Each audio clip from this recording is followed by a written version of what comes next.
Sharp sell-off in crypto. You can see there, MicroStrategy stock. Bitcoin, though, continues to plunge, hitting what was its lowest level since December of 2020. Our next guest, of course, has made a big bet on that cryptocurrency. His company, MicroStrategy. Roughly $4 billion has been invested by it over the last 2 years. That's including about $2.4 billion in debt at the company. He is the chairman and CEO of MicroStrategy, joins us yet again, and his name is Michael Saylor. Michael, nice to have you. They have about 130,000 Bitcoin, currently down 1.1 billion. Listen, I'd love to just start off on, we just said it, I think it's 129,000 roughly. Coin average price of 30,700. Spent about $4 billion on it. One would anticipate if the price stays where it is, that's going to cause a significant write-down overall. At least your auditors may ask for that. You know, you've talked for years about the financial flexibility owning all that Bitcoin gives you. I wonder if you believe it also works in reverse. No, I think it's been a net positive. We back-tested our strategy against every other alternative. And if you roll the clock back to August 10th of 2020 when we embarked on this journey, Bitcoin's performed 10x better than anything else. Gold's down 10%, NASDAQ is flat, Bitcoin is up 86% since that time. Over any time frame, 2 years, 4 years, 8 years, Bitcoin's the best performing asset. I can't come up with a better idea. You can't come up with a better idea. Does that mean that you would actually consider buying more at these prices? Yeah, I think if you think about Bitcoin, if your time horizon is 1 month, it looks like a volatile risk asset. But if your time horizon is 10 years, it looks like a risk-off store of value asset. So the crossover point is 4 years. Nobody's ever lost money investing in Bitcoin for 4 years. And if you want a surrogate for the book value of the Bitcoin network, it would be the 4-year simple moving average. The simple moving average of Bitcoin over 4 years is about $21,685. Bitcoin's only touched that point a couple of times in its history, and those have always been great buying opportunities. Right, this is Bitcoin's on sale. We're touching that. We're touching that price right now. It's funny you should mention it. So, is it a great buying opportunity? Absolutely. Bitcoin's backed by the most powerful secure computer network in the world. If I gave you $100 billion, you can't reproduce it. And it's beyond a nation state attack or corporate attack. So once you understand that and the fact that it's a singularity, there's nothing like it in the world, then yeah, this is an ideal entry point to get into this thing. All right, but you've also taken on debt in order to actually accrue that position, which does incur a certain amount of risk, doesn't it? I mean, I know, you've got, 6 and a 1.25 senior notes. They're, 2028.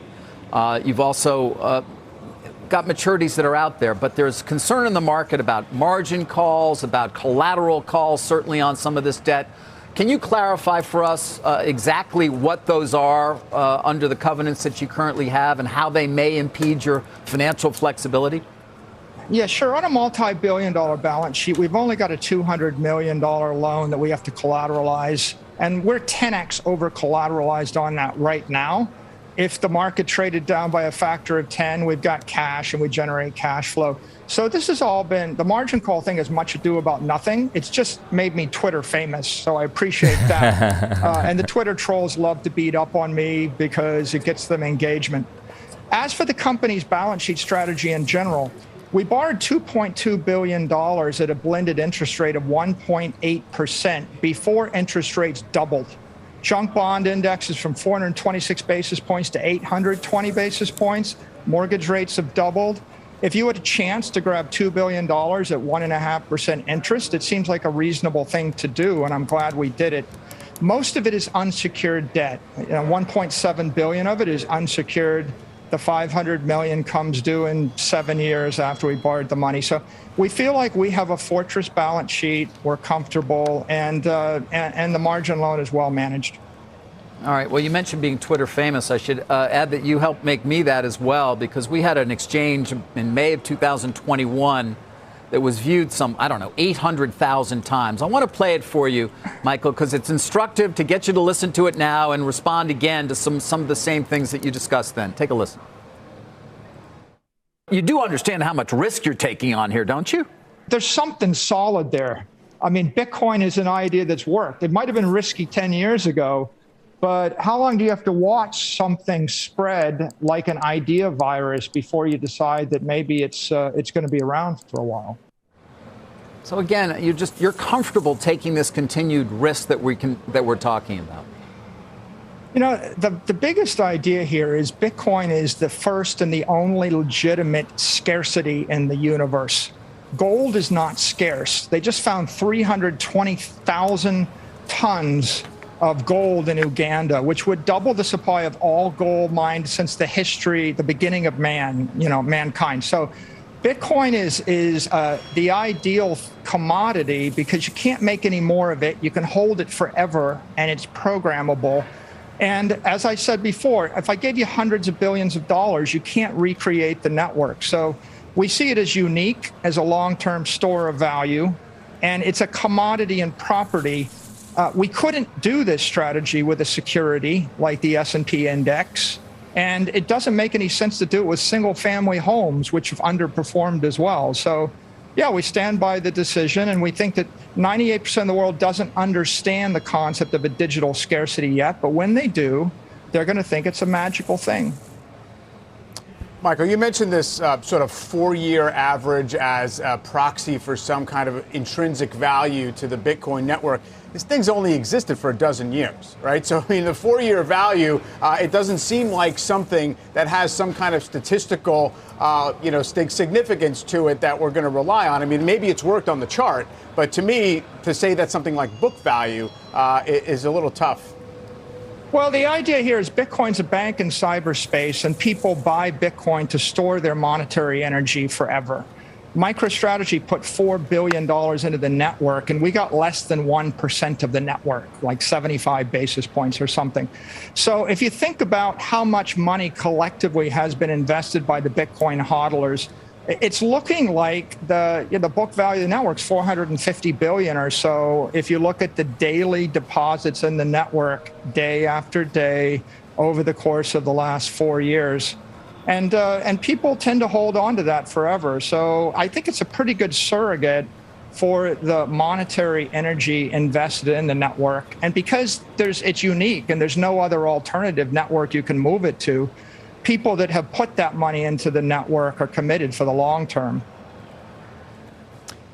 I guess the other question is, a lot of people have kind of looked at the price action and looked at the asset attributes of Bitcoin and other crypto and said that's really kind of just running in parallel to what's happening on the technology side. So maybe there's no right or wrong price for the coins, but there's something underlying it that's going to be the next version of the internet or whatever, and this is the raw material for it. You don't really seem to be in that camp. You just think this is the stuff to own because it has the scarcity properties. Look, every commodity in the world has looked kind of good in a hyperinflation environment, but the dirty secret is you can make more oil, you can make more silver, you can make more gold, you can produce more corn, you can even create more real estate.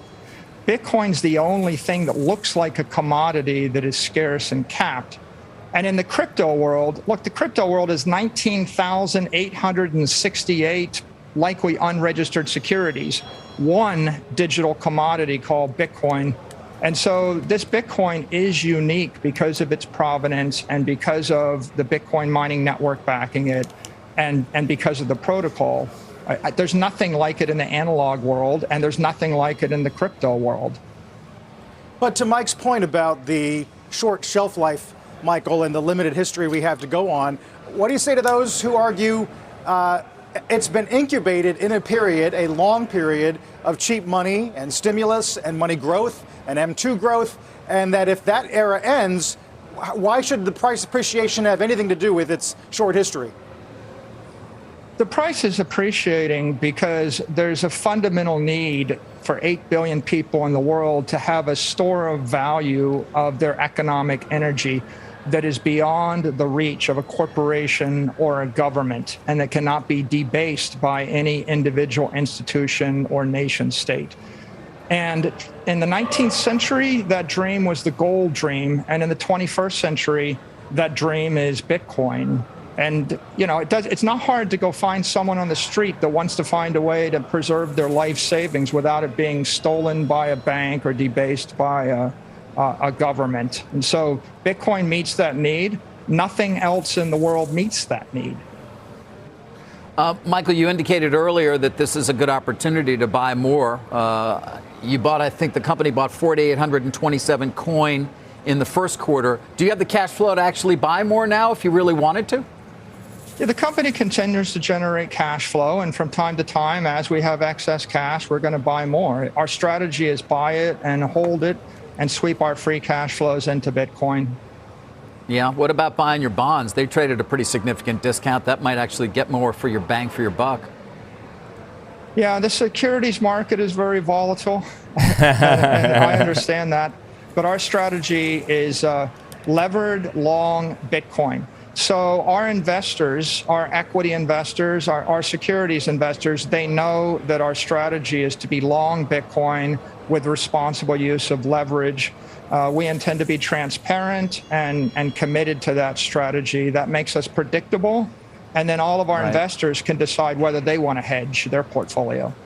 Yeah, I mean, I wonder, when it comes to transparency, do you think, given the complexity to a certain extent of what's going on right now, you're able to provide that clarity? 20 years ago, I know you signed a consent decree to do that, to make sure that things were as, not opaque at all at MicroStrategy.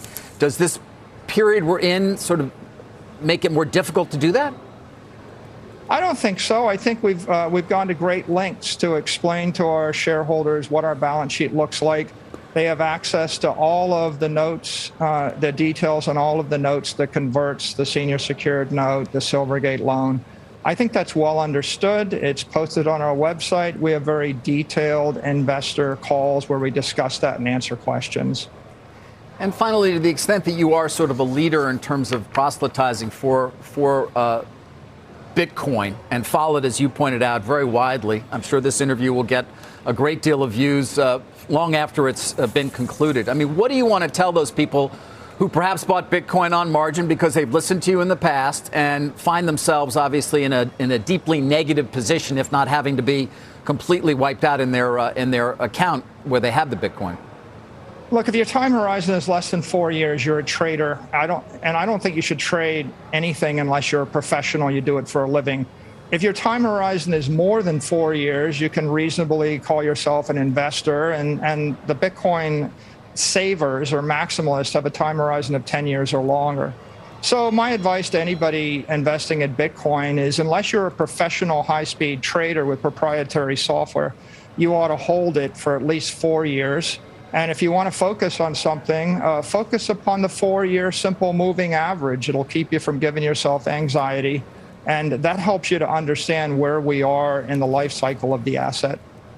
So you don't have any anxiety either right now? Look, if your time horizon is 3 months, you should hold the currency that you have your cost in. If you want to be an investor, you can invest in stocks, but that's got its own risk. If you've got money you want to save for a decade, then allocate that money to some scarce, desirable property. Real estate might work for you. Trophy assets might work for you. But Bitcoin is scarce, desirable property available to everybody on the planet, and it's the most egalitarian, utilitarian asset they have access to. So I'm proud to promote it. That's Michael Saylor from MicroStrategy. He's the CEO and founder of MicroStrategy, ticker symbol MSTR. And basically, they plowed $4 billion into Bitcoin. They own about 130,000 Bitcoin. Recently, with the sell-off in Bitcoin, they're down 1.1 billion. So it's like a tough hit. But as you heard, he has a very long time horizon, and they are very upfront with all their investors about it. As I'm saying this live, Bitcoin's trading at just below, actually now it's just above 21,000.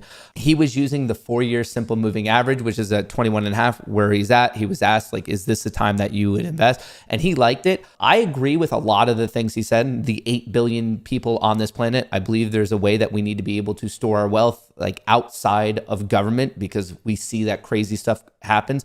But just purely what's going on with the Fed and the stock market, I still think Bitcoin's coming lower. I love Bitcoin. I'm heavily invested in it, but I don't know if I would personally buy right now. And with Michael Saylor, like, he's in a different world. I mean, they have a multi-billion-dollar loan, $1.7 billion that he doesn't have to pay back for 6 to 7 years. So he's a little bit different than, let's say, the smaller guy like me or you. For me personally, I'm going to look to dollar cost average below 20,000, probably closer to 15, but still at this 4-year simple moving average. He likes this, but I'm assuming he's going to continue to dollar cost average as it continues to fall. Like, let's just generically say every $1,000. But he appears to be as bullish as ever, and I'm sure that he's going to continue to move on, just orange pilling people when the times are appropriate. But that was Michael Saylor on CNBC a couple hours right before the FOMC meeting, which will 100% have a huge amount of volatility in the world of crypto and also obviously equities.